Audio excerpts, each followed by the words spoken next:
Bonjour à tous. Alors aujourd'hui, on va parler de quelque chose d'important. On va parler de Éphésiens 1 au verset 15 et jusqu'au verset 23. Et moi, ça m'a bouleversé de voir ce verset et dire, attends, qui je suis, hein? Et là, il nous montre vraiment qui nous sommes en Christ, d'accord? On ne se regarde pas dans la chair, là, on se regarde dans l'esprit. Qui nous sommes en Christ. Amen. Éphésiens 1, de 15 à 23.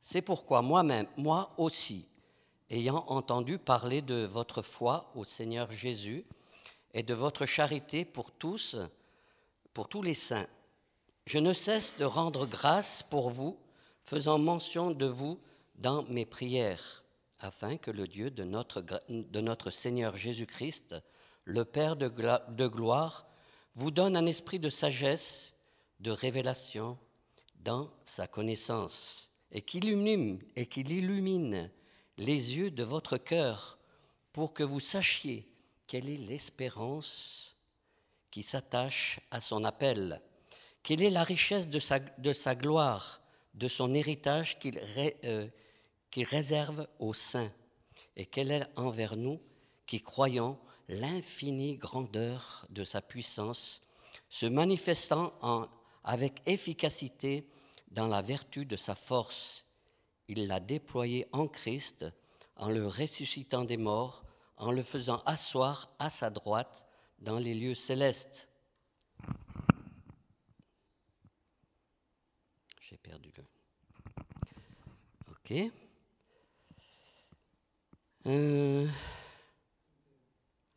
21.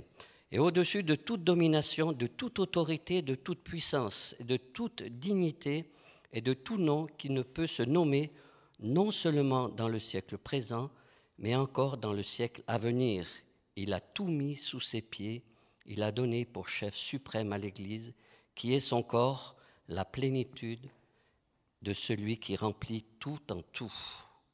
Waouh! C'est incroyable ces versets. On va les reprendre un par un parce que c'est tellement intense ces versets. Mais on va prier d'abord. Seigneur, qu'est-ce qu'on aimerait savoir? Vraiment tout ce que tu nous as donné, Seigneur. Et c'est quelque chose d'incroyable. Merci, Papa Céleste, parce que sans toi, on ne peut pas connaître les choses de Dieu. Et sans ta parole, on ne peut pas les connaître. Mais là, c'est indiqué, c'est là, Seigneur, et tu nous l'as dit, et c'est incroyable. Merci, Père, et enseigne-nous, illumine nos yeux, Seigneur, et nos cœurs, au nom de Jésus. Amen. Amen. Donc, le verset de 1 à 23 exprime un thème profond concernant la foi chrétienne. Donc, c'est un thème qui est profond, d'accord? Essayons de capter cela. Parce que celui qui arrive à capter cela, c'est riche. Hein? Un thème profond dans la prière, la révélation divine et la position exaltée de Christ. Donc là, on va voir verset 15, on reprend le verset 15 et 16. L'apôtre Paul exprime sa gratitude envers Dieu pour la foi des Éphésiens en Jésus-Christ et leur amour pour tous les saints. Cela souligne l'importance de la communauté chrétienne et de l'amour fraternel. La foi et la charité sont souvent liées dans la pensée chrétienne, car une foi authentique se manifeste dans l'amour pour les autres. Donc là, une chose qui est importante, c'est qu'il aime l'Église. L'apôtre Paul vraiment poussait les chrétiens à s'unir, à être ensemble. Verset 17.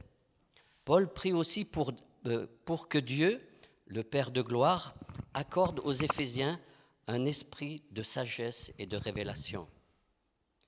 Cela fait référence à une compréhension spirituelle profonde qui vient de Dieu, permettant aux chrétiens de connaître pleinement leur foi et leur relation avec Christ.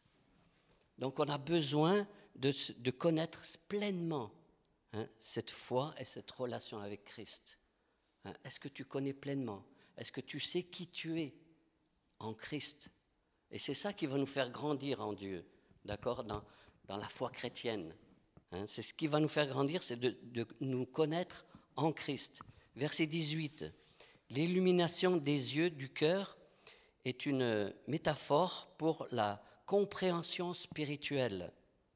Paul souhaite que les Éphésiens comprennent l'espérance de leur appel, la richesse de l'héritage divin et la gloire qui leur est réservée en tant que saints. Là, il y a 3 choses importantes. Paul souhaite que les Éphésiens comprennent, premièrement, l'espérance à leur appel, deuxièmement, la richesse de l'héritage divin et la gloire qui leur est réservée en tant que saints. Amen.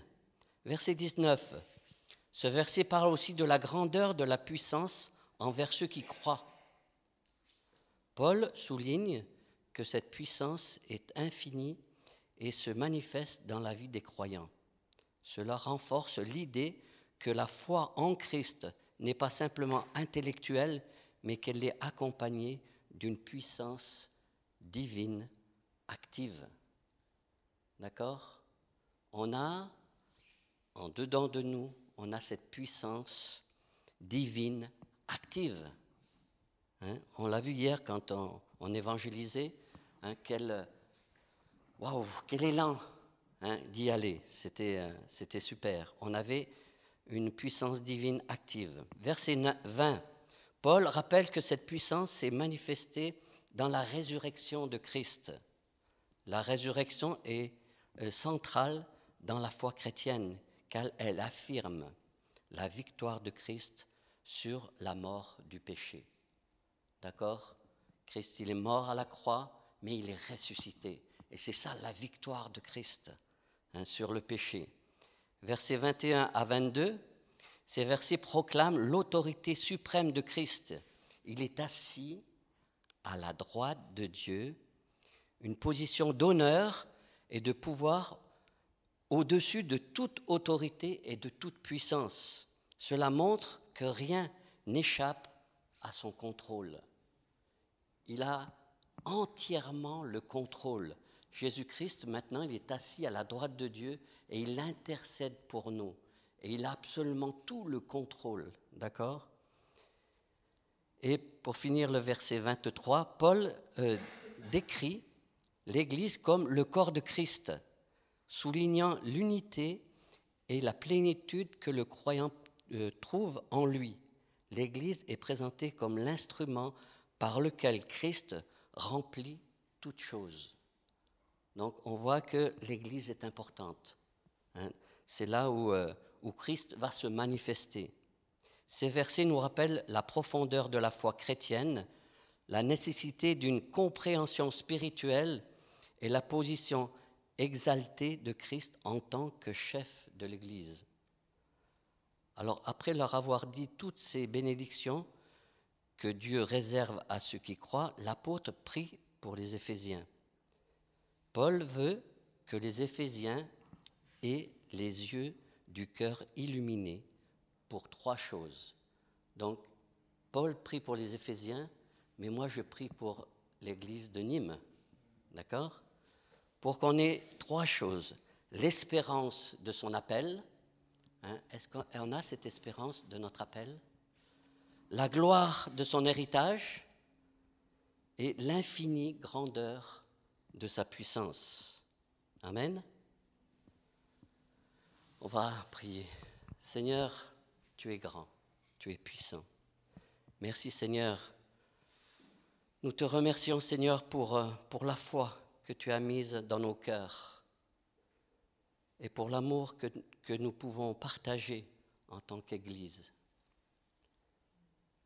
Nous te prions pour que tu nous accordes un esprit de sagesse, de révélation, afin que nous puissions mieux te connaître et comprendre l'espérance à laquelle tu nous as appelés.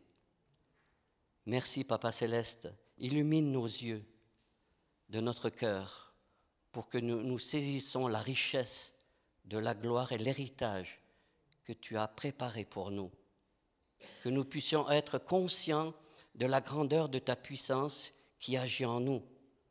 Nous te louons pour la résurrection de Christ et pour l'autorité qu'il a de toutes choses, sur toutes choses.